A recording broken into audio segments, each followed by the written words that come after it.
4, 5, 6 तारखेला महाबळेश्वर तालुक्यामध्ये फार मोठ्या प्रमाणामध्ये अतिवृष्टी झाली आणि अनेक गावांचं किंबहुना सार्वजनिक मालमत्तेचं फार मोठ्या प्रमाणामध्ये नुकसान झालं. काही घरं पडली, काही जनावरं दगावली, काही ठिकाणी सार्वजनिक मालमत्ता उदाहरणार्थ काही संरक्षक भिंती वगैरे अशा पद्धतीनं त्या सुद्धा ढासळण्याचा प्रकार हा त्या ठिकाणी झाला. आज मी नावली गावामध्ये सुद्धा जिथं आपण आता उभे आहोत या मंदिराचा परिसर सुद्धा पूर्णपणानं खचलेला आहे.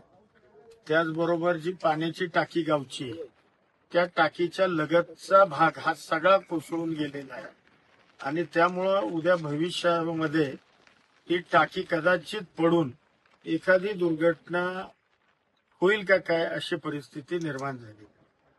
परंतु प्रशासनाला या संदर्भातल्या योग्य ते सूचना ह्या त्या दिवशीच देण्यात आल्यात. आमचे राजकीय पदाधिकारी असतील, त्याचबरोबर सगळे आमचे प्रांत तहसीलदार, इतर आमच्या सगळ्या वेगवेगळ्या खात्याचे अधिकारी वर्ग, कर्मचारी वर्ग हा तातडीने या गावामध्ये दाखल झाला आणि या अनुषंगानं जी काही खबरदारी घेणं आवश्यक होतं ती खबरदारी घेण्याचा प्रयत्न हा केलेला आहे. जे काय आता नुकसान आहे ते नुकसान आणि त्या अनुषंगात लागणारी कामं, काही कामं मंजूर आहे, परंतु मिटिगेशन मध्ये काही संरक्षक भिंत मंजूर आहे, परंतु अन्य काही काम आहेत त्याला सुद्धा ताबडतोब मंजुरी देऊन या गावावर जे काही संकट ओढवलं या संकटामधून या गावाला दिलासा देण्याचं काम हे निश्चितपणानं आम्ही करणार आहे. आणि त्याकरता कारण अधिवेशन होतं, अधिवेशनामुळं मला भेट देता आली नाही. मी ग्रामस्थांशी त्यावेळेला फोनवर बोललो होतो.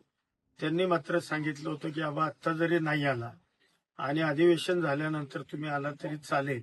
आणि त्या अर्थानं आज मी या गावामध्ये आलो आणि एकूणच या सगळ्या परिस्थितीची पाहणी केली.